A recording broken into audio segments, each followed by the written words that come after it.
في البداية أرحب بضيفي وضيف حضراتكم النهاردة المستشار أيمن عبد الغني وكيل هيئة قضايا الدولة. يعني بالنسبة لهيئة قضايا الدولة هي مطالبها بإجماع أراء أعضاء لجنة ال50. احنا تعايشنا معهم من خلال مؤتمر عقدناه خاص بالدستور مصر، وأيضا من خلال تواصلنا معهم في داخل لجنة ال50 أن هذه المطالب هي مطالب مشروعة.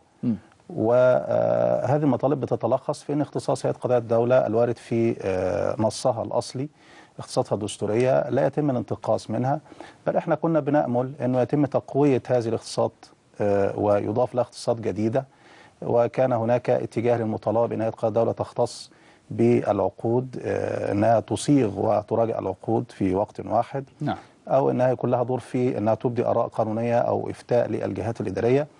ولكن بالرغم من ذلك احنا في النهاية قلنا خلاص يبقى في توافق، وحصل بالفعل توافق بين ممثلي هيئة قضايا الدولة ومجلس الدولة داخل لجنة العشرة. وطبعا هم قامات قضائية كلامهم بيؤخذ بمحمل الجد. وبالفعل تم التوافق على أن هيئة قضايا الدولة تختص بذات الاختصاصات الواردة في 2012 في دستور 2012، وتم تعديل الصياغة بحيث أن تكون ذات الاختصاصات. ولكن فوجئنا مرة أخرى أن الأمر يفتح الخلاف بشأنه مرة أخرى حينما قامت لجنة ال50 في اجتماعها الأخير الأسبوع الماضي بمناقشة نصوص السلطة القضائية. وحينما نوقش النص الخاص بهيئة قضايا الدولة فوجئنا بأن النص الذي ورد من لجنة الصياغة خلاف ما تم التوافق عليه. هذا النص كان مقيدا لاختصاصات هيئة قضايا الدولة، يعني جاء بالاختصاصات ولكن وضع قيود على مباشرة هذه الاختصاصات. وهذه القيود لا داعي لها، لأن هيئة قضايا الدولة إما أنها تكون نائب قانوني عن الدولة بحق وتستطيع أن تحمي الحق العام والمال العام وتتصدى لأي اعتداء عليه. نعم. أو إن بالتالي إحنا بنضع اختصاصات ليس لها قيمة، وفي دستور ثورة بتهدف إلى تغيير. أعتقد أن الأمر مرفوض تماما فأول هذه القيود أنه فيما يخص اختصاص هيئة قضايا الدولة بتسوية المنازعات، كان النص على أن هيئة قضايا الدولة تقترح التسوية فقط. وكونها تقترح التسوية فقط هذا بيعني أن الجهة الإدارية قد تجيب إلى هذا أو لا تجيب، ونحن نحترم هذه وجهة النظر. كمان هو هيبقى رأيكم رأي استشاري فقط لا غير، مجرد أن حضرتك بتقترح التسوية. احنا بنقول هنا أنه إذا كانت هذه الرؤية لها قيمتها، بس في نفس الوقت لازم يكون في احتمال أن الجهة الإدارية توافق على التسوية. فالمفروض النص الدستوري يعالج هذا الاحتمال. النص الدستوري جاء منقوص في معالجة هذا الاحتمال، بأنه المفروض أن هيئة قضايا الدولة إذا كان هناك حق الاقتراح، يبقى أيضا يكون هناك حق آخر وحق إجراء التسوية، بمعنى أنها تقترح التسوية وفي ذات الوقت تجري التسوية إذا وافقت الجهة الإدارية. فعلى الأقل هذا يحدث توازن في النص بشأن التسوية. الأمر الآخر فيما يخص الادعاء العام المدني، كانت هيئة قضايا الدولة تختص في نصها بالادعاء العام المدني، وكان النص التوافقي الذي تم التوافق عليه أنه بدلا من ذات الصياغة الادعاء العام المدني تستبدل باختصاصها بأنها تحرك الدعاوى المدنية في الحق العام. وفوجئنا أيضا بحذف كامل هذه العبارة، وأصبح النص واردا ليس فيه اختصاص للادعاء العام أو حق هيئة قضايا الدولة أنها تحرك الدعوة دون الرجوع للجهة الإدارية. الحق ده أنا محتاج أركز شوية فيه هنا مع حضرتك، لأنه هو ده يعتبر الغلق لباب الفساد، لأنه كثيرا ما تكون الجهة الإدارية نفسها هي المفرطة في حق الشعب. وعندنا أمثلة كثيرة جدا، ضربنا أمثلة كثيرة جدا عليها، وقلنا أن في عقود تمت بالمخالفة للقانون، في خصخصة تمت ضياعة أموال الشعب، في عمال شردوا، في أموال أهدرت. وبالتالي إذا ورد لهيئة قضايا الدولة ما يفيد كل هذا الفساد، لا يمكن أبدا أن يقبل على النائب الدولة اللي هو المفروض هيئة قضائية مستقلة عليها هذا الدور أنها تقف عاجزة، لكن المفروض أن هي كلها حق أن تتصدى لحماية هذا الحق. فالحماية هنا هي استكمال لحماية النيابة العامة في الشق الجنائي.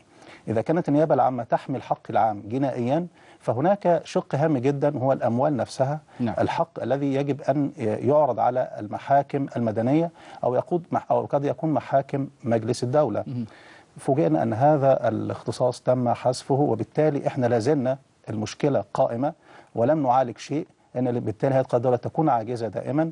إذا جاء إليها اتحاد عمال شركات، إذا جاء إليها مواطن عادي يتقدم بما يفيد أن هناك تعدى الأموال عامة والجهة الإدارية تقف متسترة، تكون هيئة قضايا الدولة عاجزة. وطبعا بالتالي هذا لا يقبل بعد ثورتين.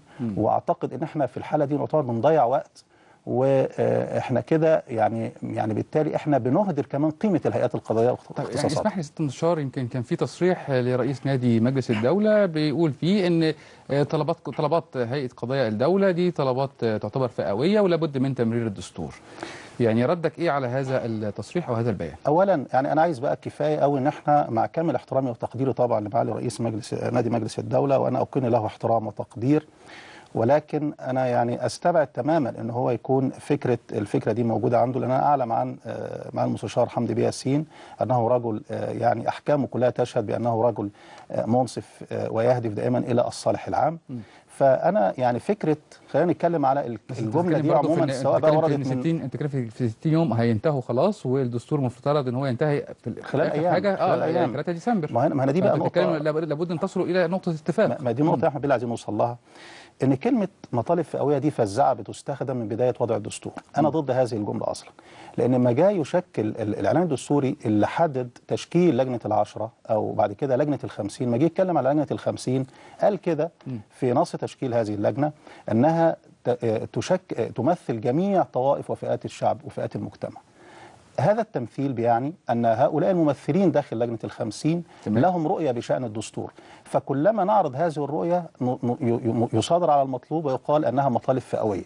يعني إما أن حضرتك بتشكل اللجنة التي تضع الدستور دون اهتمام بطوائف الشعب وفئاته ومؤسسات الدولة، أو أن حضرتك بتحترم وجهة نظر هذه الفئات والطوائف. إحنا لما عرضنا هذه وجهة نظرنا على لجنة ال50، لما عرضناها في لجان استماع مختلفة، الكل أشاد بعرضنا وأكد على أن هذه مطالب مشروعة. فمش مش كون هذه الاختصاصات لا تأتي على هوى هيئة قضائية ما، سواء كان مجلس الدولة أو غيره من الهيئات القضائية اللي بنحترمها، يبقى في الحالة دي نقول إن لا ديت مطالب فئوية. طيب ما هو مجلس الدولة في وقت من الأوقات لما عرض اختصاص النيابة الإدارية أنها تختص بقضاء التأديب، نعم، أيضا مجلس الدولة خرج وعقد جمعيات عمومية وعارض لجنة ال50 وفي كلام كتير قوي اتقال. فهل هنا نقول أن مجلس الدولة يدافع عن مصالح فئوية؟ عايز يقدم استقالته. أيوه، هل مجلس الدولة لما بيدافع عن اختصاصاته يبقى دي مطالب فئوية؟ إذا كانت هيئة قضاء الدولة النهارده بتدافع عن اختصاصاتها تتهم بأنها دي مطالب فئوية؟ لا، احنا بنتكلم على أن هذه الاختصاصات هي اختصاصات دستورية، هي الهدف منها منظومة العدالة. إصلاح منظومة العدالة اللي هي بتئن بقى لها سنوات كتيرة جدا. تاني حاجة، اختصاص هيئة قضاء الدولة له حساسية، له خصوصية، لأن احنا كهيئة قضائية لا نقوم هنا بدور الفصل في المنازعات، ولكن دورنا قد يكون أهم من الفصل في المنازعات. ليه؟ لأن حضرتك هنا احنا عندنا مشكلة أن المنازعات ما بين الدولة وبين الأفراد كثيرة جدا. تمام. هناك فكرة ما تسمى أو مبدأ بيقول الدفاع الوقائي. احنا دايما نفسنا نحقق هذا الأمر اللي هو الدفاع الوقائي، بمعنى أن حضرتك لا تنتظر أن الجهة الإدارية تجبر المواطن يلجأ إلى المحكمة ثم بعد ذلك تقف هيئة الدولة تدافع عن حق أصلا هو حق للمواطن، ولكنها مجبرة أن تؤدي وجهة نظر قانونية. لا، احنا بنقول أن طالما أن هو نائب قانوني وأن هو في الأساس هو المفروض هو اللي هيدافع عن حق الدولة، هو أيضا يدافع عن حق الدولة بالمفهوم العام. ليس مقصود بحق الدولة هنا الجهة الإدارية، ولكن الشعب هو جزء أساسي من الدولة، بل هو أساس الدولة. فإذا كان هناك حق للشعب يستطيع نائب الدولة أن يوجه الجهة الإدارية إلى أداء هذا الحق. تمام. ده في الحالة دي حضرتك عملت ما يسمى بالدفاع الوقائي، يبقى أنت حميت الجهة الإدارية من اللدد في الخصومة. يعني يبقى كأنها مثلا مكان لحل المنازعات قبل اللجوء إلى المحاكم. هذا أمر معروف في جميع الدول. يعني حضرتك بل هذه الوسيلة الودية الدول المتقدمة صارت تأخذ بها كوسيلة أصلية، يعني كانت الأول بتعتبرها وسيلة بديلة، هي صارت الأصل هو حل المنازعة وديا. فإحنا بنقول إن إحنا هنقترح على الجهة الإدارية، مفيش مشكلة نقترح على الجهة الإدارية، بس إذا الجهة الإدارية وافقت على هذه التسوية، من يجري التسوية؟ هل نعطيها للموظف الإداري هو الذي يجريها؟ يعني أنا أقترح عليه ثم هو الذي يجري التسوية؟ يبقى لابد هنا من تحديد من الذي سيجري التسوية. الأمر الآخر فيما يخص العقود التي تبرمها الدولة، احنا كتير جدا قلنا ان اختصاصنا لا يتعارض في اعداد العقود مع مجلس الدولة في شيء. والنص انتهى النص التوافقي ان احنا نختص بصياغة مشروعات العقود الدولية والمحلية. نفاجأ بانه يتحط جملة تهدر كل هذا النص ويتقال ايه؟ التي تحال اليها، يعني العقود التي تحال اليها من الجهات. معنى ذلك ان مش هيحال حاجة لهيئة قضاء الدولة، او احنا هنترك الامر اختياري للجهات الادارية. طب ما احنا يبقى كده عملنا ايه؟ احنا هدفنا ان هيئة قضاء الدولة فعلا يكون لها حق ان هي تصيغ هذه العقود حتى نضمن ان هذه العقود تخرج بالصوره القانونيه انت بتتكلم المنضبطه. في انها تزامنا ايضا، انتوا المفروض بتدافعوا عن هذه العقود بالظبط. يعني من باب اولى، انا بمثل الدوله في منازعات، من باب اولى انك انت اللي تصيغ العقد. يبقى بالتالي ده لمصلحه من؟ ده لمصلحه قضايا الدوله ولا لمصلحه الشعب المصري؟ ده لمصلحه الشعب المصري. فاحنا هنا ما ينفعش بقى كل ما انا اتكلم على هذه الاختصاصات حضرتك تقولي دي مطالب فئويه، ده احنا عايزين مصالح ماديه. يكفي ان انا اقول لحضرتك ان جميع القوانين والاعلان الدستوري الاخير اكد على ان قضايا الدوله اعضائها بيتمتعوا بذات الضمانات والحقوق والواجبات المقرره لاعضاء السلطه القضائيه. بالتالي احنا لا نحارب على ضمانات، لا نحارب على حقوق، لا نحارب على امتيازات ماديه كما يدعي البعض. لا، احنا بنقول ان هذه الاختصاصات اي انتقاص منها يؤثر على توازن النص الخاص بقضايا الدوله بالكامل، بيعمل خلل. يعني حضرتك عندك اما المنظومه تكون متكامله كآلة تستطيع انها تعمل، او حضرتك تعطلها لو شلت اي جزء من هذه الآلة. فاي حذف لاي جزء من اختصاص هيئه قضايا الدوله هو بيؤدي في النهايه الى الاخلال او الخلل داخل اختصاص هيئه الدوله بالمفهوم العام. طيب يعني برضو في النهايه احنا ايام قليله والدستور المصري قرب على الانتهاء. الحل ايه؟ يعني طبعا ان هيئه قضاء الدوله متمسكه باختصاصاتها ومجلس الدوله بيقول لا دي من ضمن اختصاصاتي، ففي النهايه نقطه الالتقاء اين؟ حقيقه يعني انا لا اخفي على حضرتك ان انا على المستوى الشخصي تواصلت مع زملاء في مجلس الدوله اكثر من زميل، وفي اماكن هم اصحاب قرار فيها، وبهدف انه يحدث نوع من التوافق بين الهيئتين ونخرج للرأي العام ونقول للرأي العام ان هيئة قضاء الدولة ومجلس الدولة تم الاتفاق بينهم على كذا وكذا، وبالتالي هذا يحسن الصورة حتى لدى المواطن. المواطن النهارده حينما يرى ان الهيئات القضائية حتى تحصل على اختصاصاتها تضطر الى اللجوء الى اعتصامات او تعليق العمل او احتجاجات او اوقافات، هذا الامر في حد ذاته بيؤدي الى ان المواطن نفسه بيخشى على حقوقه، بيشعر ان هو اذا كان القاضي او عضو الهيئة القضائية لا يحصل على حقه، فبالتالي أنا كمواطن هعمل إيه؟ فعملت هذا التواصل ولكن حتى الآن لم يأتيني رد.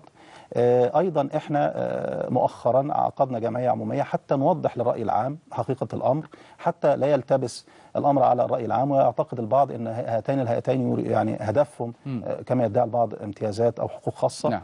لكن أنا شايف أن الحل باختصار شديد أن نص هيئة قضايا الدولة أي مناقشة بشأنه لا تكون إلا بحضور ممثلي هيئة قضاء الدولة. لأن حضرتك دلوقتي في داخل لجنة ال50 ممثلين لجهات هم في الحقيقة منتمين لمجلس الدولة أو منتمين للقضاء صاحب الولاية العامة، وإحنا بنكن لهم كامل الاحترام. ولكن المطلوب أنه حينما يناقش هذا النص لا يناقش في غيبة ممثلي هيئة قضاء الدولة، طالما أن هناك رؤية قضائية بتوضع بشأن هذا النص. بمعنى أن إذا حضرتك دلوقتي الجالسين في الاجتماع ليسوا متخصصين في الشأن القضائي ويستمعوا لوجهة نظر من عضو هيئة قضائية أو سلطة قضائية، هو بالتأكيد بيأخذوا هذه وجهة النظر مسلمة. نعم. لكن أنا فبالتالي أعطيني الفرصة أن أنا حينما هو يتحدث تمام يكون هناك يستمعون إلى الرأي الآخر، لا يستمع من طرف واحد. ماذا عن مؤتمر غدا بين نادي هيئة قضايا الدولة ونادي النيابة الإدارية؟ هو طبعا يعني المؤتمر ده هيكون الهدف منه مناقشة رقم 1 وضع الهيئتين في الدستور وتوضيح للرأي العام ما هي الأسباب التي بتدعو الهيئتين أن هم يدعوا إلى جمعيات عمومية، إلى أن هم يدعوا إلى وقفات احتجاجية، حتى يكون المواطن مشارك لنا في تحركاتنا.